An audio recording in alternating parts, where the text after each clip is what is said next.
It was supposed to be a quiet evening, a private family meeting behind the walls of Windsor, meant to project unity in a time of uncertainty. Instead, it turned into the biggest royal shakeup in decades. No press, no cameras, just the inner circle of the monarchy seated around a long, polished table while history was rewritten in real time. The kind of moment where one sentence can rip through centuries of tradition. And this time, that sentence came from the king himself. Charles sat at the head of the table, his frame noticeably thinner, his posture weighed down by more than just age.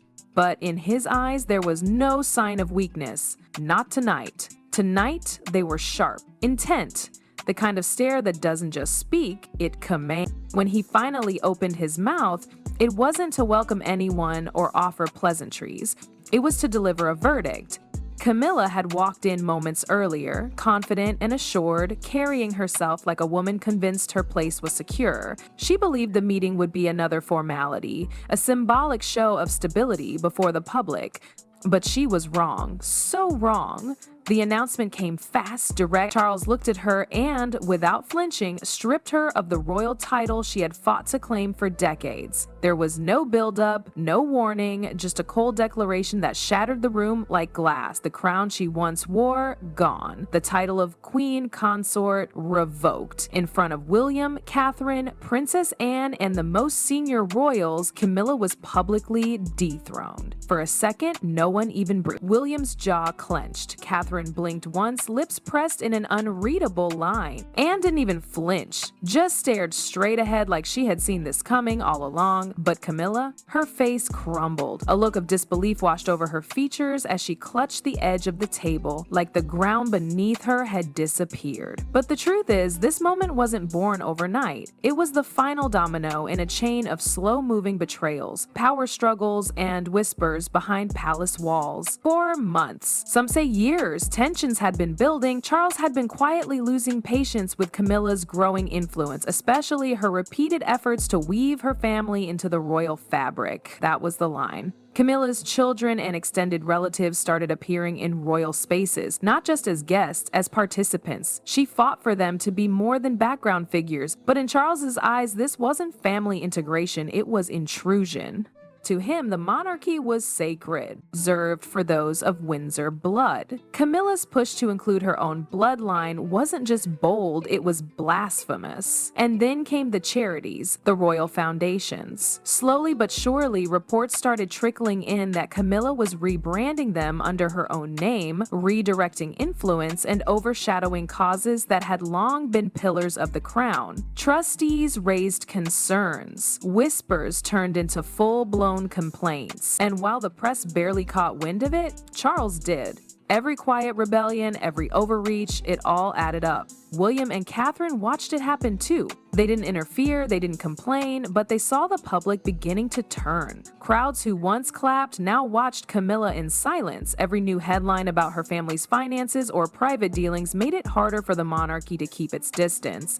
And Catherine? She warned Charles gently but clearly, this can't go on. What finally sealed it was the draft. A speech written behind Charles' back that positioned Camilla as more than a consort. It placed her family as central players in the future of the monarchy. That crossed the line from ambition to treason, not in law, but in spirit. Charles saw it for what it was, an attempt to hijack the throne's legacy for a bloodline that was never meant to sit on it. And in that moment, he knew. Camilla couldn't wear the crown another day. Camilla's silence didn't last. As soon as the weight of the moment sank in, she lashed out. Her voice cracked, not from sadness, but from rage. She accused Charles of betrayal, of cowardice, of letting others manipulate him into turning against the woman who had stood by his side when the world turned its back on him. Her voice bounced off the walls, rising above the quiet gasps and still faces around the table. But it wasn't just heartbreak behind her words. It was a threat, a dangerous one. She reminded them loud and clear that she wasn't some outsider who stumbled into royalty by luck. She had been part of their lives for decades. She had seen everything, heard everything. And if they thought she was going to be erased quietly, they were wrong. She didn't name names, but she didn't have to. The warning was clear. If she went down, she'd take people with her. Charles sat frozen. His expression didn't change, but the tremble in his fingers betrayed the storm inside.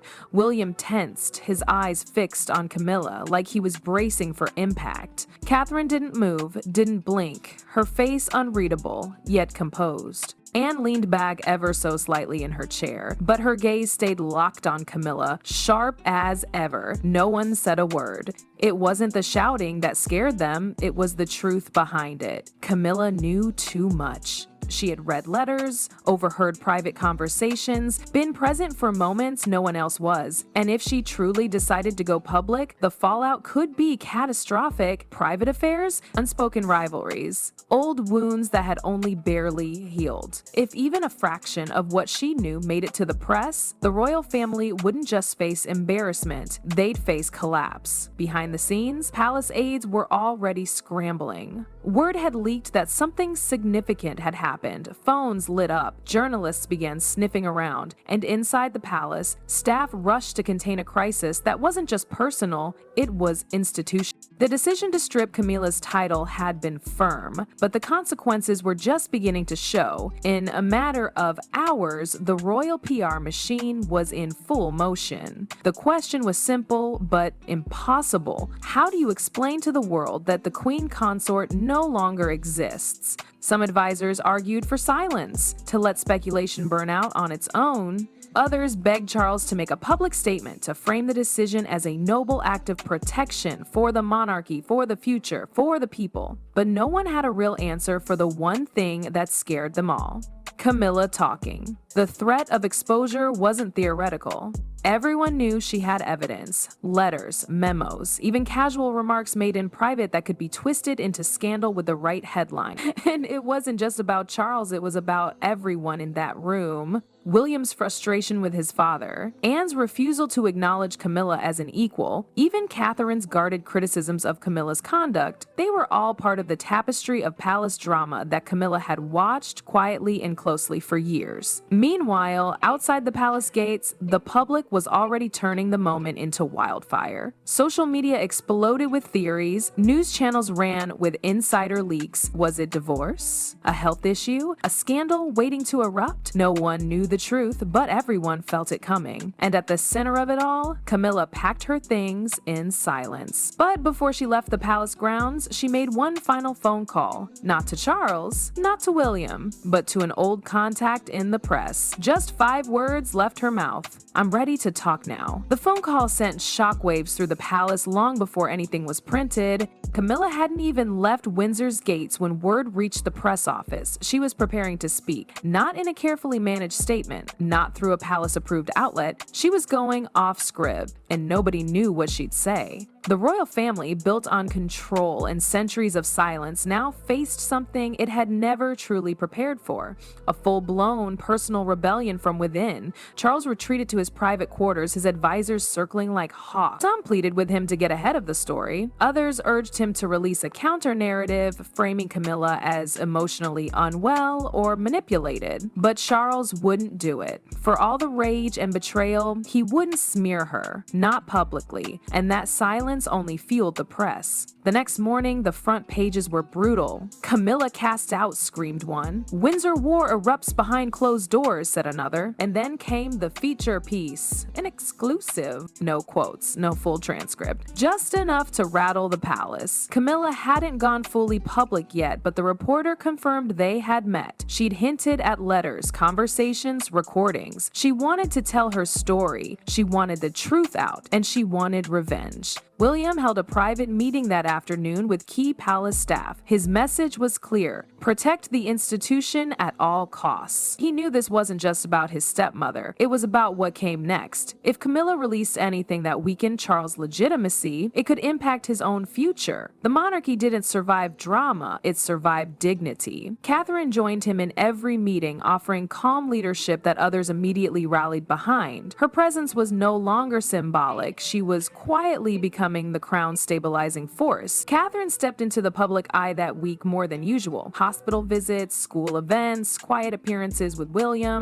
Always smiling, always composed. The public took notice. Headlines shifted. Catherine holds firm. Queen in waiting. Her contrast with Camilla was too sharp to ignore. One embodied fallout, the other resilience. Behind the scenes, Princess Anne was doing her part too. She personally reached out to several of the oldest royal allies, figures in parliament, military, and foreign embassies. Her message was blunt: support Charles now or risk tearing down the very structure you've all benefited from. Anne didn't care about emotion, she cared about duty. And when Anne spoke, people listened. As the days passed, pressure mounted on Camilla. Her threat had shocked the monarchy, but following through would mean war. And not just with Charles, but with the entire machinery behind the crown. Editors she once charmed stopped taking her calls. Old friends withdrew support. Suddenly, the same power she wielded from within those palace walls had evaporated. A letter arrived at Clarence's house late one evening, hand-delivered, unmarked envelope. Inside it, a single page, written in Camilla's handwriting. It wasn't an apology, it wasn't a retraction, it was a deal. She wouldn't speak, wouldn't publish, wouldn't burn the house down, but only under one condition. She wanted protection, privacy, a formal separation